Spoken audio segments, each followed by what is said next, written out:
Surat Yasin ayat 41. A'udzu billahi minasy syaithanir rajim.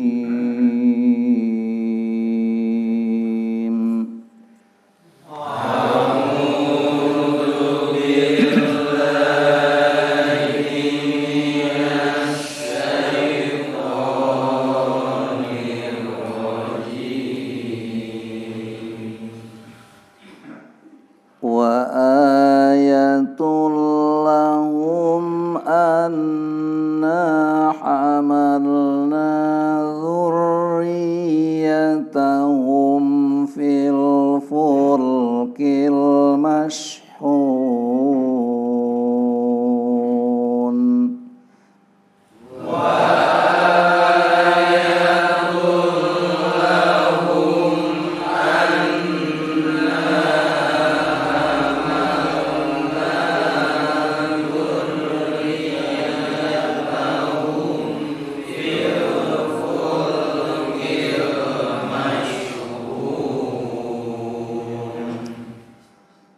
Wa khalaqna lahum min mithlihi ma yarkabun.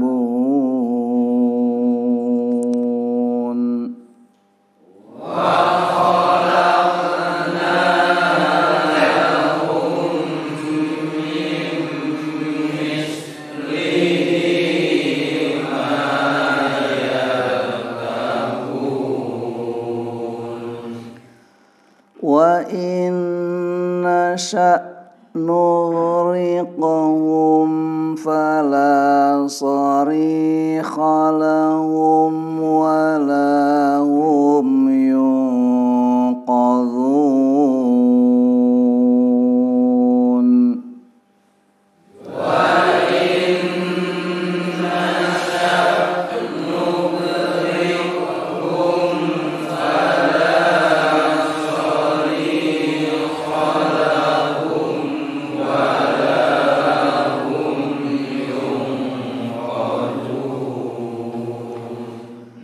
Illa rahmatan minna wa mata'an ila hin.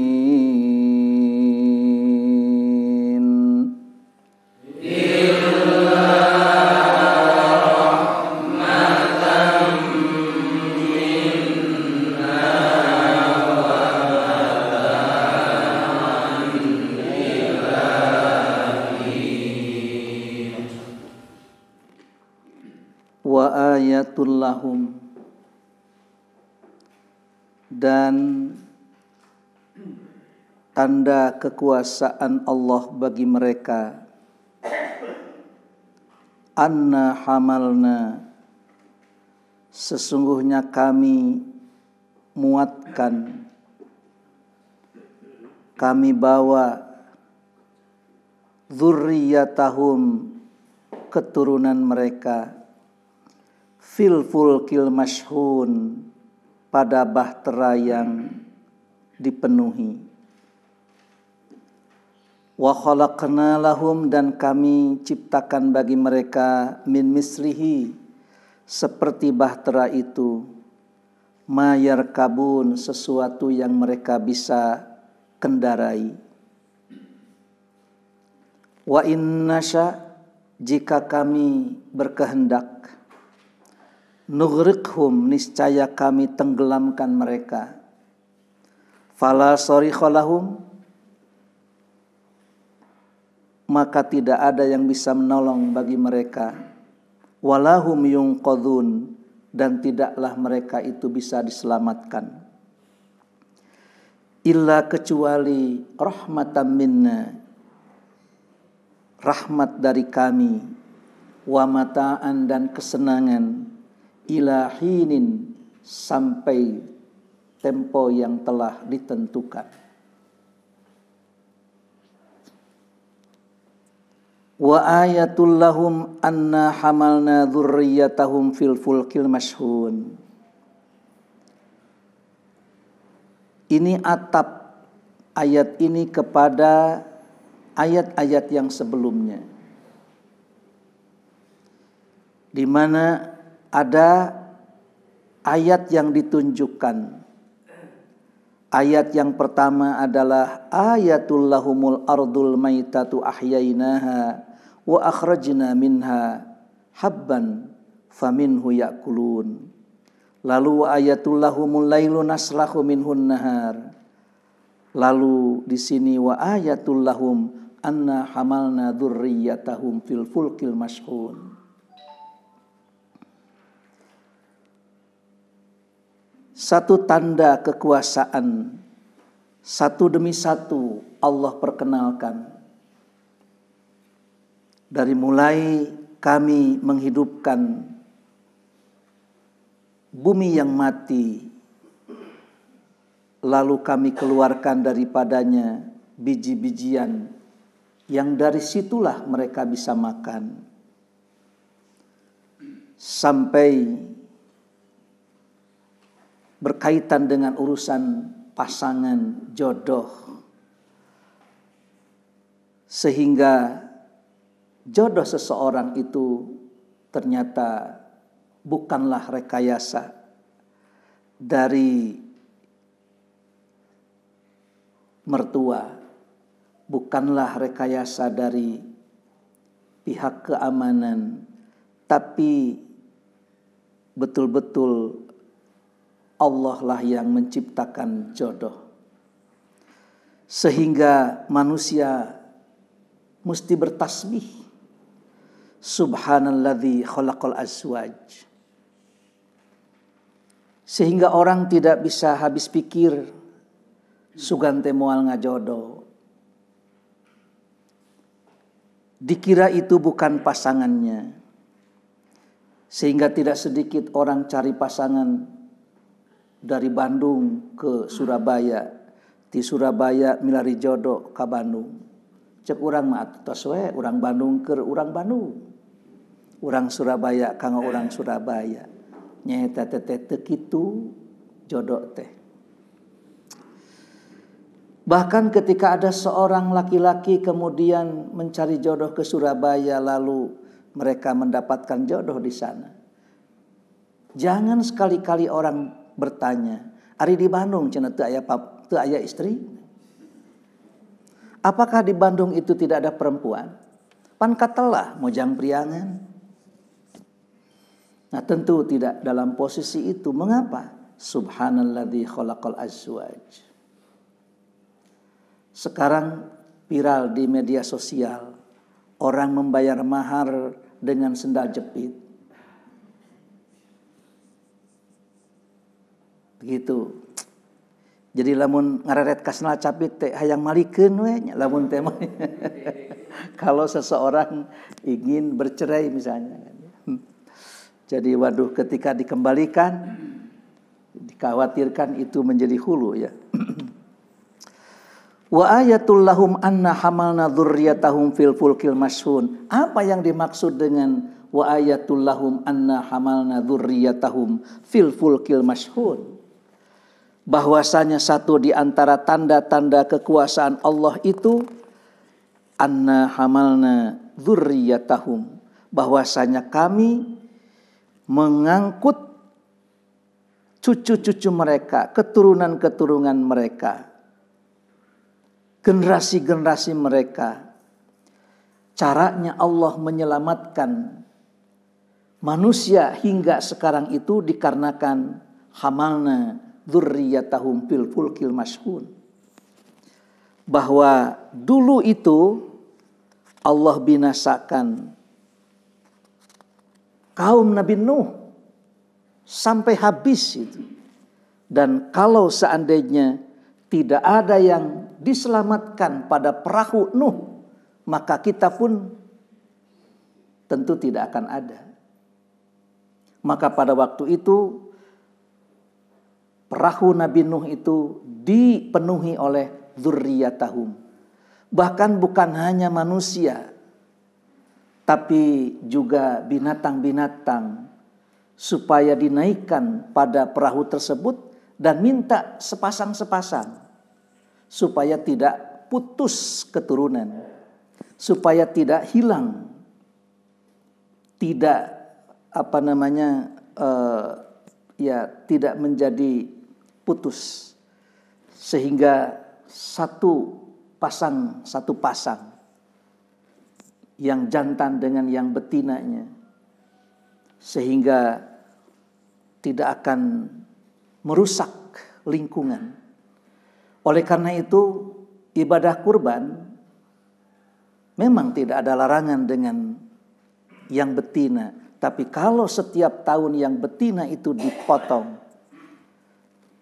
tentu akan memutuskan keturunan, sehingga kelak sulit mencari binatang seperti itu.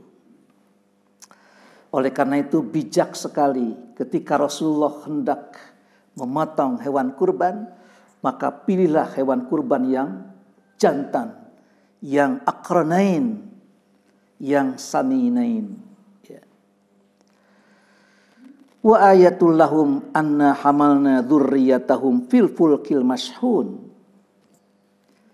Dan merupakan satu tanda-tanda kekuasaan Allah agar keturunan ini terus berlanjut, maka kami muatkan, kami naikkan anak cucu mereka itu di bahtera yang dipenuhi dengan keturunan-keturunan dari Nuh alaihi salam. Sebagaimana Nuh diperintah untuk membangun sebuah bahtera, yaitu kapal untuk mereka. Lalu tentu saja saat itu kami muatkan ke bahtera Nuh itu beberapa makhluk yang di situ mengandung, bisa diberdayakan, bisa dibudidayakan atau bisa dilestarikan. Sebagaimana Allah Subhanahu wa taala mengungkapkan dalam beberapa ayat yang lain bahwa ternyata perahu Nabi Nuh itu diisi hanya oleh orang-orang yang beriman saja, sementara yang kufur termasuk putranya sendiri Allah binasakan. Bisa dibayangkan Nuh alaihi salam itu berdakwah 950 tahun. Umatnya cuma satu perahu, hanya belasan orang. 950 tahun. Lalakon dakwah 850 tahun, umat nangan saparahueun, nari urang. Ayeuna kita saat ini berdakwah, besok itu dan hari ini juga harus dituruti, harus diikuti. Ya, kalau kita melihat bagaimana perjuangan Nabi Nuh alaihi salam, maka dengan peristiwa itu kita sebagai keturunan Nuh, ada Ham, ada Sam, kemudian ada keturunan putra-putranya sampai kepada kita. Jadi orang teh keturunan Nabi Nuh nganti mana ya wallahu alam. Itu di mana ya silsilahna dari mana? Dari mana silsilah kita ini? Cuma yang jelas, andai kata kami berkehendak untuk menenggelamkan, sudah selesai. Manusia tidak akan ada lagi lanjutannya. Atas seep duwi kalebadinya tamat weta. Binatang pun, benih-benihan pun Allah suruh selamatkan supaya bisa dilestarikan. Oleh karena itu, sebentar lagi kita akan mengetahui tujuan hidup seekor kambing, seekor sapi, seekor unta. Mereka sudah diantarkan ketujuan hidupnya. Pencit ku urang tetah sapi teh. Cek sapi kuring nampi Gusti. Memang tujuan hirup abdi teh dagingna kudu kadahar ku manusia. Getihna kudu kamangpaatkeun. Kulit-kulitna harus bisa digunakan, dimanfaatkan oleh manusia. Termasuk tulang-tulangnya dimanfaatkan untuk manusia. Karena memang aku diciptakan secara sunnatullah oleh Allah agar bermanfaat bagi manusia. Tuh sapi mah ku urang rek dianterkeun karena tujuan hirupna. Tinggal kita, tujuan hidup kita apa? Badai siga sapi. Wah abdi teh sakan manfaat ya tulang-tulangna, urang teuk-teuk we ya keur batur. Maka tentu saja tujuan hidup kita ini dari mana asal? Kamana bakal? Tujuan hidup kita tidak ada lagi adalah untuk beribadah. Berarti ketika musim kurban tiba, kalau seseorang bisa beribadah, bisa taat kepada Allah pada saat itu, tujuan hidup kita ini berarti terpenuhi. Tujuan hidup kita ini tidak ada lagi kecuali untuk melaksanakan ketaatan. Makanya tidak ada yang paling Allah sukai pada saat seperti itu kecuali orang taat kepada perintahnya, kepada ajarannya. Wa may yu'azzim sya'airallah fa innaha min taqwal qulub. Siapa yang mengagungkan upacara-upacara agama Allah, maka sesungguhnya itu dari ketakwaan hati masing-masing. Kalau seandainya kita berkurban itu menolong orang lain, dari segi memberi makanan berupa protein hewani, kenapa mesti beli kambing? Sudah saja beli daging, biar semua orang kebagian dagingnya. Dan kalau seandainya berkurban itu ingin membantu, menolong orang yang kesusahan, sudah saja jangan dibelikan sapi atau unta. Bagaimana kalau kita bagikan uangnya seharga kambing dan seharga unta? Tapi Allah menyuruh agar kita berkurban, menyembelih hewan, mengalirkan darah yang tentu saja darahnya, kemudian dagingnya tidak akan Allah terima. La yanalallahu luhumuha wala dima'uha walakin yanaluhu taqwa minkum. Tapi ternyata yang Allah terima itu ketakwaan hati seseorang. Ibrahim rela taat kepada perintah Allah walaupun harus mengorbankan nyawa anaknya. Kita diminta untuk bertakwa kepada Allah, mengorbankan nyawa yang bukan nyawa kita, memberikan daging yang bukan daging kita, memberikan tulang yang bukan tulang kita. Atas dasar apa? Atas dasar ketakwaan. Walakin yanaluhu taqwa minkum. Atas dasar ketaatan. Siapa orang yang taat kepada Allah berarti dia berzikir kepadanya. Hari-hari tasyrik itu adalah ayyamu aklin wa syurbin wa dzikrillah. Hari di mana orang makan, minum, dan juga hari di mana untuk taat kepada Allah. Tanggal 9 bulan Dzulhijjah sudah mulai mengumandangkan takbir. Nanti 10, 11, 12 juga 13 itu dikumandangkan juga takbir. Ketika ada orang berkerumun, takbir. Umar dengan Abu Hurairah masuk ke pasar, takbir sampai betul-betul bergetar takbir itu di pasar. Sekarang ini sudah begitu banyak ditinggalkan. Mun aya takbir teh, nah cenah teh lebaran kene.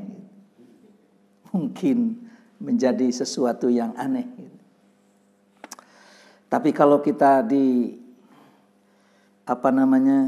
sedang menunaikan ibadah haji, nah ini orang di sana menunaikan ibadah haji terus bertakbir, bertahmid, bertahlil.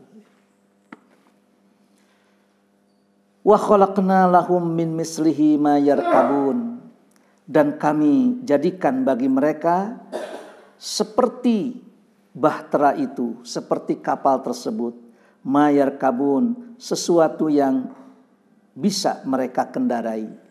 Jadi kalau bahtera itu di lautan saja ada bahtera atau ada perahu, ada kapal.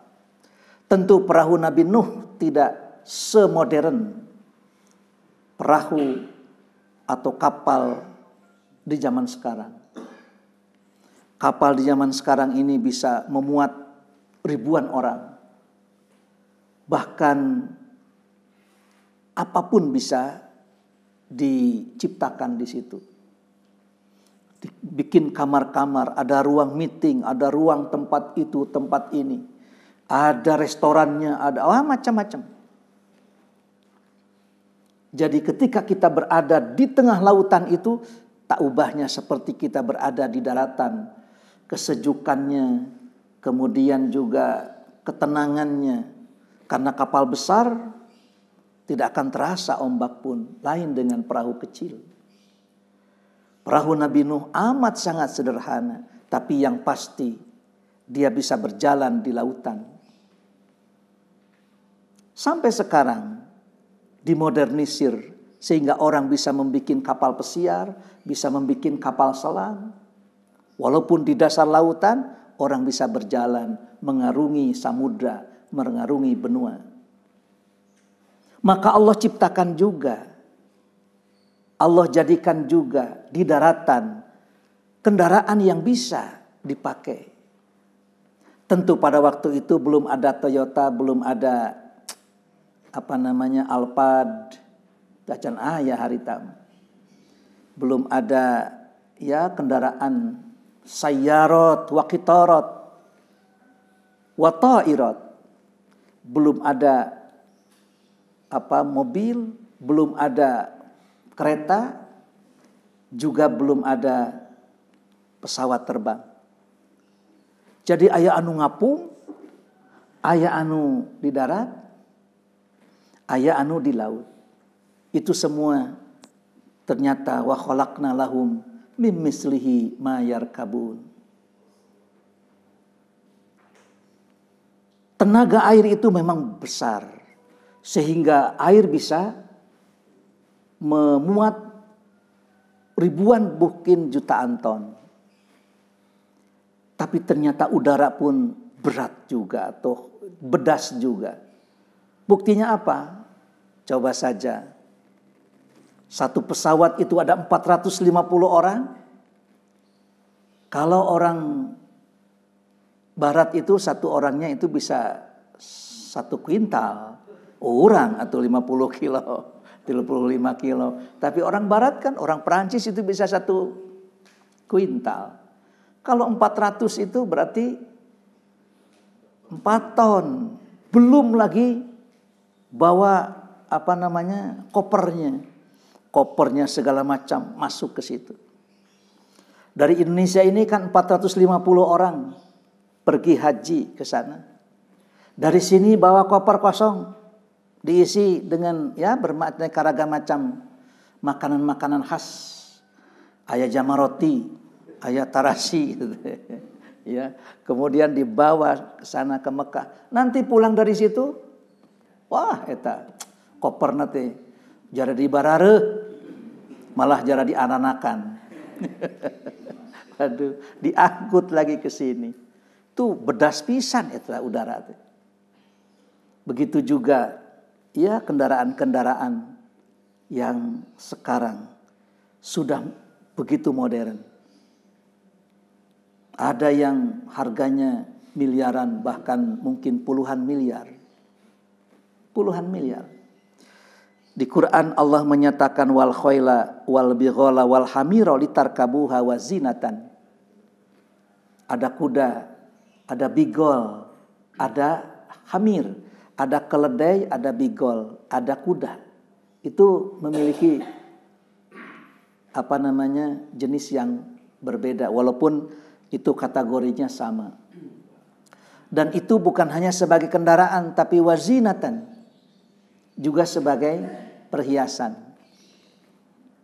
Orang kan sampai sekarang juga ya kendaraan itu menjadi perhiasan. Jadi pasieun karena naon KDT ya karena Suzuki tahun 70-an, Toyota tahun 80-an. Itu menggambarkan bagaimana seseorang itu senang dengan kendaraan. Dan Allah lah yang menjadikan itu. Wa khalaqna lahum min mislihi ma yarkabun. Kami yang menciptakan bagi mereka seperti itu. Seperti kendaraan di lautan. Ma yarkabun, sesuatu yang mereka bisa jadikan kendaraan. Wa inna sya nughriqhum, jika kami mau, kami bisa tenggelamkan mereka. Dan jika ditenggelamkan, fala sariqa lahum, tidak akan ada yang bisa menolong. Moal tiasa nulungan. Kalau Allah sudah tenggelamkan, walahum yunqadun, dan dijamin mereka itu tidak akan bisa diselamatkan. Oleh karena itu, ketika kita sedang berada di daratan, ketika di lautan, ketika dimanapun, kita tidak akan bisa aman dari sesuatu yang apabila Allah telah menetapkan celaka, tidak ada yang bisa menghalangi. Oleh karena itu, ketika kita berada di daratan, mau di lautan maupun di udara, ketika seseorang itu sedang menunaikan ketaatan kepada Allah, tidak ada yang paling aman kecuali kita sedang melaksanakan taat kepada Allah. Di daratan taat, di lautan setia kepada syariat, di udara pun kita melaksanakan perintah Allah. Tadi mana wae lamun jalmi jika kitu salamat. Di darat maksiat, di lautan judi, di udara ternyata berbeda akidah, maka tentu saja dia tidak akan merasa aman. Dia tidak akan merasa aman. Justru orang itu merasa aman ketika dia berada dalam ketaatan. Mun aya dina ketaatan, teh aman pisan. Oleh karena itu, ketika orang melaksanakan ibadah kepada Allah di mana saja, maka dia memiliki tenaga ekstra. Kalau kita naik pesawat ke Saudi, baik untuk umroh maupun untuk ibadah haji, nah ada teu hariwang teu salempang, buleud we, ya. Tapi ketika kita naik pesawat, bade ka mana? Bade ka Bali, aya naon ka Bali? Dihantui rasa was-was.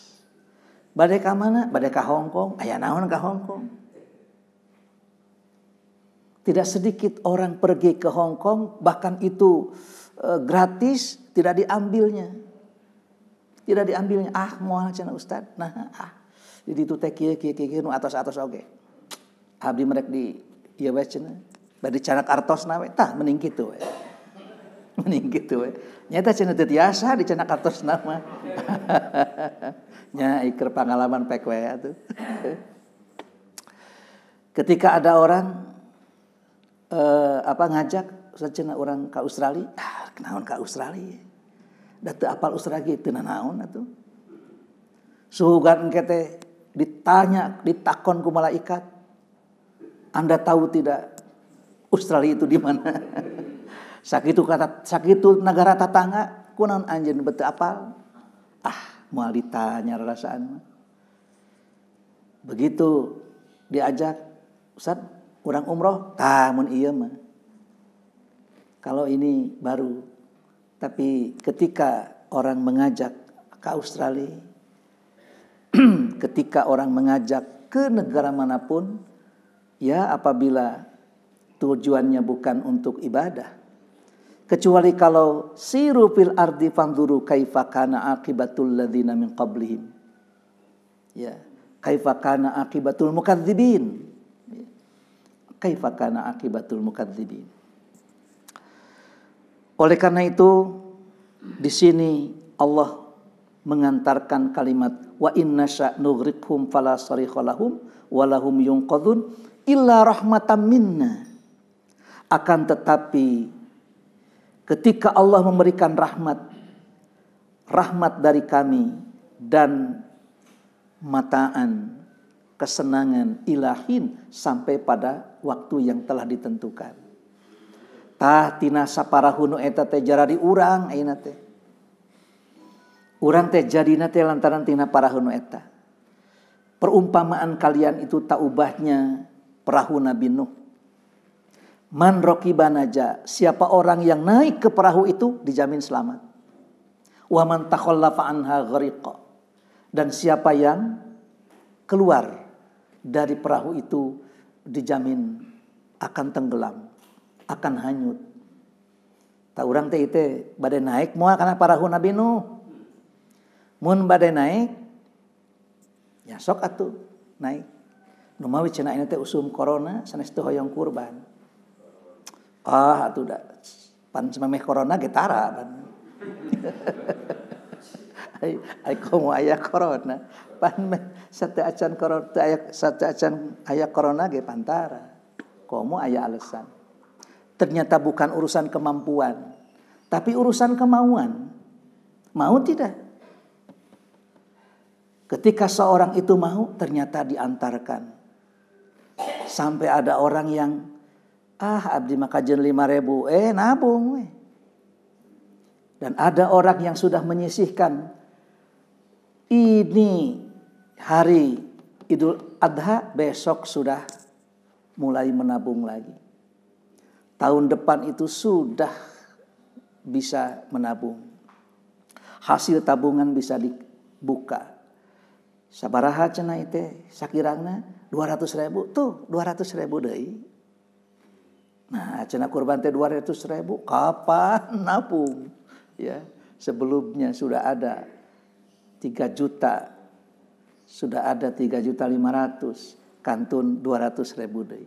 Ya cenah kantun sabaraha? Kantun 500.000 deui. Ada yang melampaui, kanggo tahun payun. Ternyata berkaitan dengan kemauan.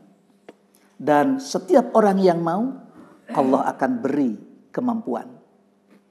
Ketika orang itu mau, Allah beri kemampuan. Tapi tidak sedikit orang yang punya kemampuan, tapi tidak ada kemauan. Jangankan sapi yang besar, sapi yang kecil pun tidak akan terbeli. Kenapa? Karena tidak ada kemauan. Padahal kemampuannya luar biasa. Kemampuannya luar biasa. Sok itu bade meser naon? Apa mau membeli apa sekarang ini? Ketika seorang punya kemampuan, ternyata membeli sesuai dengan kemauannya, terbeli. Tapi ketika kemauan tidak ada, kemauan untuk taat dan untuk mendapatkan ketakwaan dari berkurban ini, ternyata tidak bisa dikerjakan karena memang kurang kuatnya kemauan. Jika kuat kemauan akan melahirkan kemampuan, dan jika orang memiliki kemampuan belum tentu dia itu memiliki kemauan sehingga kesempatan ini dilewatkan begitu saja. Wallahu a'lam bishawab.